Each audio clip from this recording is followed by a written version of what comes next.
বর্ধমানের উল্লাসনগরীতে অবৈধ চারতলা ফ্ল্যাট নির্মাণ নিয়ে তোলপাড় বর্ধমান খোদ কলকাতা মহানগরীর। যখন হেলে পড়া একের পর এক বাড়ি নিয়ে রাজনৈতিক তরজা তুঙ্গে উঠেছে, সেই সময় খোদ বর্ধমান শহরে অভিজাত এক উল্লাসনগরীতে সম্পূর্ণ বিনা অনুমতিতে ফ্ল্যাট তৈরির কেন্দ্র করে উত্তেজনা ছড়ালো। কিভাবে জেলা প্রশাসনের অনুমতি ছাড়া এই ফ্ল্যাট তৈরি হলো তা নিয়ে রাজনৈতিক তরজাও তুঙ্গে উঠেছে।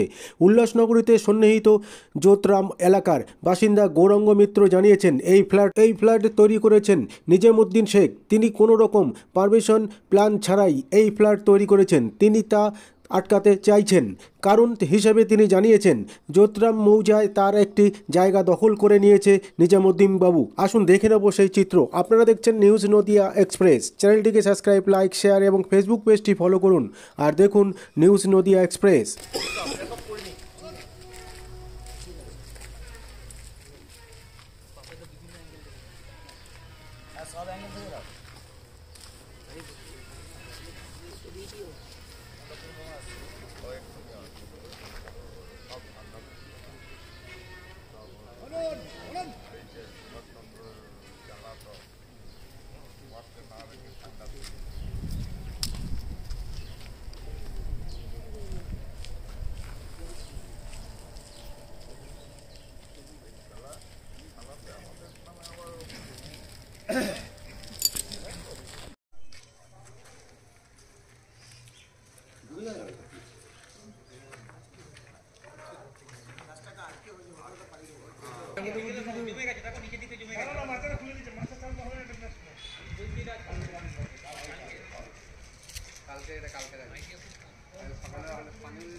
না ওকে ফোন না, ও বললো যাচ্ছি, ও দেখ ফোন কর ওকে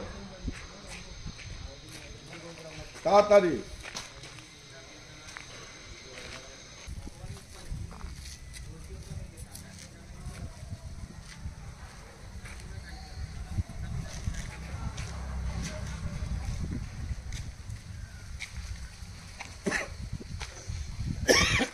পাপাইদা হাতে একটু সরাও না, তাহলে উপর উপর রাখো না, এরকম করে। হ্যাঁ এমনি রাখো। রোল। আপনি কি করছেন এখানে দাঁড়িয়ে? কি করছেন? আমি এখানে ওই ঘরটা আটকাতে এসেছি। আমার সঙ্গে ও চিটিংবাজি করেছে। আমার জায়গা ও আমাকে ভয় দেখিয়ে বা কেস কাবারি হবে ও হবে করে আমাকে বলে আমার কাছ থেকে জায়গাটা লিখিয়ে নিয়েছে। লিখিয়ে নিয়ে এখন আমার কাছে এগ্রিমেন্ট করেছে, সেই এগ্রিমেন্টের টাকাও দিচ্ছে না, আর হচ্ছে যে জায়গাও ফেরত দিচ্ছে না। সেই কারণে আমি ঘরটা আটকাতে এসেছি। আর জায়গা ফেরত দেবে বলে করেছে, করার পরে বলছে আমি 30 শতক দেবো, 31 শতক 75 দেবো, আর 30 শতক আমি দেবো না। আমি বলছি তোকে তো আমি বলেছিলাম যে তুই আমার দখল করে দিলে পরে তুই যে টাকাটা খরচা হবে তার জায়গা আমি তোকে দেবো বলেছিলাম 18 শতক, কিন্তু তুই 30 শতক কিসের জন্য নিবি? তুই জায়গাটাও আমার করতে পারলি না, হ্যাঁ দিতে পারলি না, আর কিছু না, তুই তাহলে টাকাটা কিসের জন্য নিবি?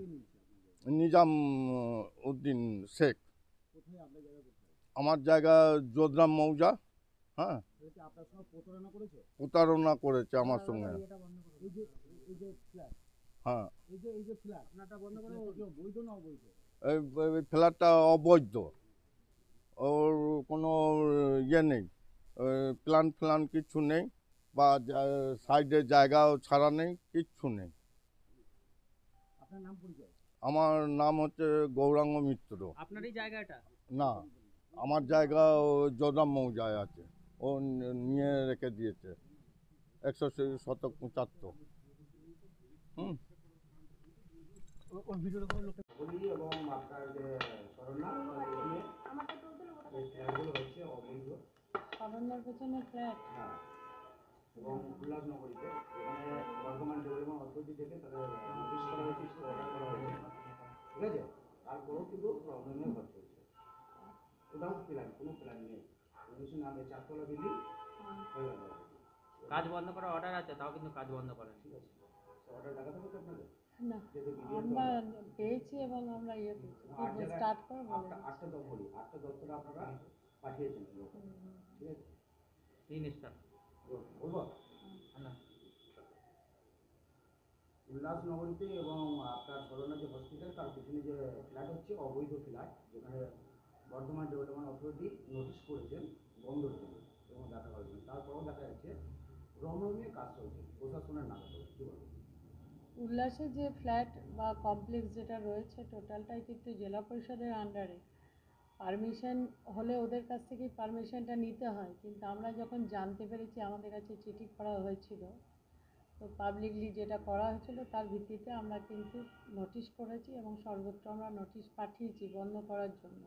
এবার বন্ধ না করে যে তারা কাজ করছে এই মুহূর্তে আমরা আপনাদের কাছ থেকে খবরটা জানতে পারলাম। আমরা অবশ্যই পুলিশ প্রশাসনের সঙ্গে কথা বলে এটা আমরা নিশ্চয়ই স্টেপ নেব, কিন্তু তার আগে এটা জেলা পরিষদকে বলতে হবে তারা কি করতে চাইছে।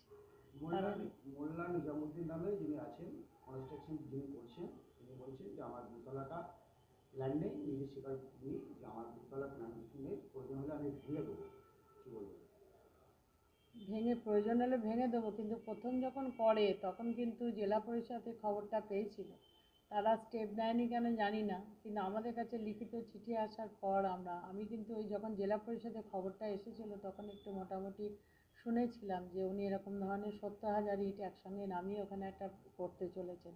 আমি কিন্তু জেলা পরিষদকেও সতর্ক করেছিলাম যে পারমিশন আছে কিনা দেখো, কারণ আমাদের কাছে কোনো লিগেল কাগজপত্র ওনার নেই এবং উনি কিন্তু আমাদের কাছ থেকে কোনো এনওসি নেননি, সেটা আমি জেলা পরিষদকে জানিয়েছিলাম।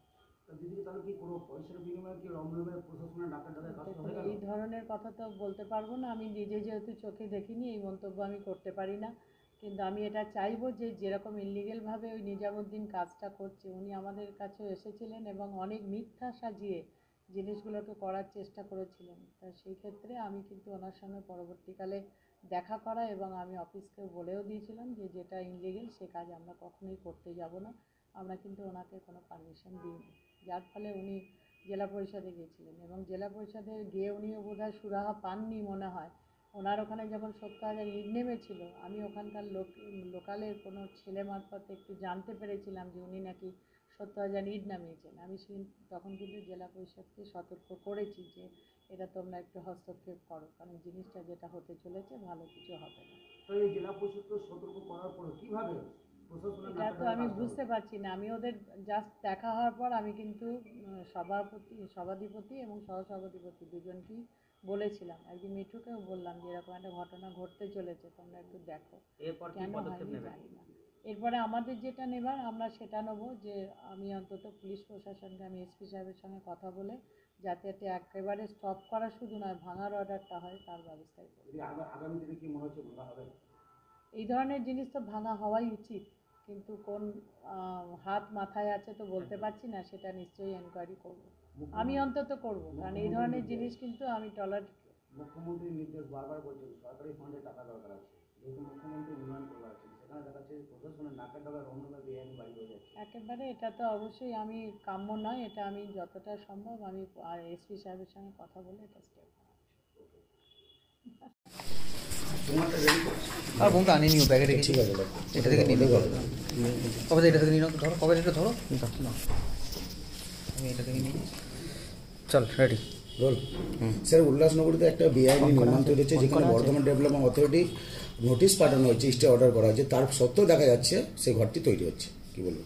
আমাদের কাছে খবর এসছে, আমরা এডিএসকে আমরা পাঠিয়েছিলাম সেখানে, এবং তার যে পারমিশনের কপি আমরা চাই, আমাদের অফিসাররা গিয়ে চাই, তো ওরা বলে আমাদের পারমিশন কপি আছে কিন্তু দেখাতে পারেনি, তার জন্য আমরা চিঠি করেছি যাতে তারা পারমিশনের কপি দেখায়, না হলে লিগ্যাল অ্যাকশন। স্যার যেখানে কাকুলিতা বলছেন বিডিও চেয়ারপারসন যে আমরা জেলা পরিষদের জানানোর পর, না আমাদেরকে কোনোভাবে জানায়নি, কোনোভাবে বিডিও আমাদেরকে জানায়নি, কারণ পারমিশনের ব্যাপারটা টোটাল কোনোভাবে আজ পর্যন্ত কোনো বিডিএ কটা পারমিশন দিলেন আমাদেরকে জানায়নি। স্যার তাহলে কি আগামী দিন যদি পারমিশন না থাকে কেউ ভাড়া হবে? অবশ্যই বিডিএর উচিত হচ্ছে পারমিশন দেওয়ার সঙ্গে একটা কপি জেলা পরিষদকে সেন্ড করা। যদি স্যার পারমিশন না থাকে অবৈধ নির্মাণ হবে? অবশ্যই যতটা লিগ্যাল অ্যাকশন নেওয়া ততটাই না হবে, ওকে স্যার, কোনোভাবে কোনো খাতিরদারি করা হবে না এক্ষেত্রে। Okay sir.